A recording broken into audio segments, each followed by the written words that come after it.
പ്രിയപ്പെട്ട സുഹൃത്തുക്കളെ, പുതിയൊരു വീഡിയോയിലേക്ക് സ്വാഗതം.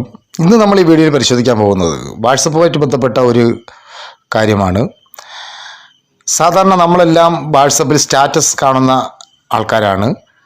അങ്ങനെയുള്ള സുഹൃത്തുക്കൾക്കാണ് ഈ വീഡിയോ ആവശ്യം. മുമ്പ് നമ്മൾ സ്റ്റാറ്റസ് കാണുന്ന സമയത്ത് സ്റ്റാറ്റസ് ഞാൻ ഈ കാണിച്ചിരിക്കുന്നത് പോലെ താഴേക്കാണ് സാധാരണ നമ്മുടെ സുഹൃത്തുക്കളുടെ ഏകദേശം പേരെ എല്ലാം ഫോട്ടോ നമുക്ക് കാണാം, പ്രൊഫൈൽ നമുക്ക് കാണാം. ആ കണക്കിനായിരുന്നു സ്റ്റാറ്റസ്. എന്നാൽ അത് മാറി ഇപ്പോൾ അപ്ഡേറ്റ് എന്ന് പറയുന്ന പുതിയൊരു ഓപ്ഷൻ കൊണ്ടുവന്നതിന് ശേഷം ചാനൽ നമുക്ക് ക്രിയേറ്റ് ചെയ്യാനും ഫോളോ ചെയ്യാനുമുള്ള ഒരു അവസരം ഇപ്പോൾ വാട്സപ്പിൽ കൊണ്ടുവന്നിരിക്കുകയാണ്, ഫേസ്ബുക്ക് പോലെ. അങ്ങനെ അതിന് ശേഷം ഇപ്പോൾ നമ്മുടെ സ്റ്റാറ്റസ് ഇപ്പോൾ നമുക്ക് ഡ്രാഗ് ചെയ്ത് പോയേണ്ട സാഹചര്യം വരുന്നു. അത് എല്ലാവരും നമുക്ക് കാണാൻ പറ്റില്ല, ഡ്രാഗ് ചെയ്താൽ മാത്രമേ കാണാം. അത് ഇപ്പോൾ ഇതേ രീതിയിലാണ് സാധാരണ ഇപ്പോൾ വരുന്ന സ്റ്റാറ്റസ്. ഇങ്ങനെ നമ്മൾ അങ്ങോട്ട് പോയാൽ മാത്രമേ ഇവരെല്ലാം കാണാൻ സാധിക്കുള്ളൂ, ആരെല്ലാം സ്റ്റാറ്റസ് നമുക്ക് കാണാൻ സാധിക്കത്തുള്ളൂ. അപ്പോൾ നമുക്ക് ഇത് പഴയ രൂപത്തിൽ എങ്ങനെയാക്കാം എന്നുള്ളതിനെക്കുറിച്ചാണ് ഇന്ന് ഈ വീഡിയോയിൽ നമ്മൾ നോക്കാൻ പോകുന്നത്. എന്തായാലും ഇത്തരത്തിലുള്ള വീഡിയോകൾക്ക് ഈ ചാനൽ സബ്സ്ക്രൈബ് ചെയ്ത് കൊടുക്കുക. അടുത്തുള്ള ബെല്ലൈക്കൻ എനേബിൾ ചെയ്ത് അതിൽ ഓൾ ഓപ്ഷൻ എനേബിൾ ചെയ്ത് കഴിഞ്ഞാൽ ഞാൻ അപ്ലോഡ് ചെയ്യുന്ന വീഡിയോകൾ അപ്ലോഡ് ചെയ്ത് കഴിഞ്ഞാൽ ഉടനെ തന്നെ നിങ്ങൾക്ക് നോട്ടിഫിക്കേഷനായി ലഭിക്കുന്നതാണ്. വീഡിയോ ഇഷ്ടമായാൽ ഈ വീഡിയോയ്ക്ക് ലൈക്ക് തരിക. നിങ്ങളുടെ വിലയേറിയ അഭിപ്രായങ്ങളും നിർദ്ദേശങ്ങളും താഴെ കിടന്ന കമൻറ്റ് ബോക്സിൽ രേഖപ്പെടുത്തുക.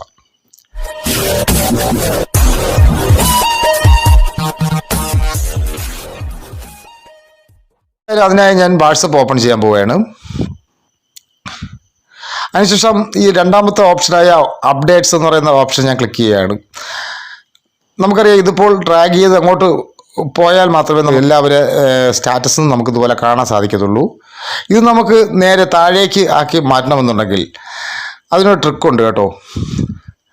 അതിന് നമ്മൾ ഏതെങ്കിലും ചാനൽ നമ്മൾ ഫോളോ ചെയ്തിട്ടുണ്ടെന്നുണ്ടെങ്കിൽ, വാട്സപ്പിലെ ഏതെങ്കിലും ചാനൽസ് നമ്മൾ ഫോളോ ചെയ്തിട്ടുണ്ടെന്നുണ്ടെങ്കിൽ, ഞാനിപ്പോൾ ഈ ചാനൽ ക്ലിക്ക് ചെയ്യാൻ പോവുകയാണ്.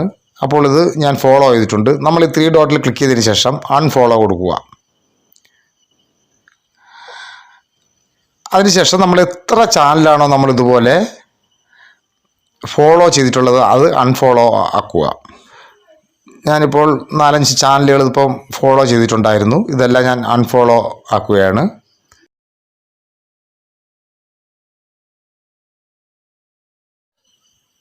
അപ്പോൾ നമുക്കിവിടെ കാണാൻ സാധിക്കും നമ്മുടെ സ്റ്റാറ്റസുകളെല്ലാം ഇതുപോലെ താഴേക്ക് വന്നതായി നമുക്കിവിടെ കാണാൻ സാധിക്കും. ഇതില്ല, ഒരു ചാനലെങ്കിലും നമ്മൾ ഫോളോ ചെയ്ത് കഴിഞ്ഞാൽ നമുക്ക് സ്റ്റാറ്റസ് പഴയ രൂപത്തിൽ മാത്രമേ ആവുള്ളൂ. ഞാനിപ്പോൾ ഒരു ചാനൽ ഇതുപോലെ ഫോളോ ചെയ്യാൻ പോവുകയാണ്. ഇപ്പോൾ ചാനൽസിൽ കയറിയതിന് ശേഷം അപ്പോൾ നമുക്കിവിടെ കാണാൻ സാധിക്കും ഇത് പഴയ പോലെ ആയത് കാണാൻ സാധിക്കും. നിങ്ങൾക്ക് സ്റ്റാറ്റസ് ശ്രേണി രീതിയിൽ വേണമെന്നുള്ളവർ നിങ്ങൾ ഇതുപോലെ ചെയ്യുക. എന്തായാലും ഇത്തരത്തിലുള്ള മറ്റൊരു വീഡിയോയുമായി എത്തുന്നവരെ ഗുഡ് ബൈ. MK choice.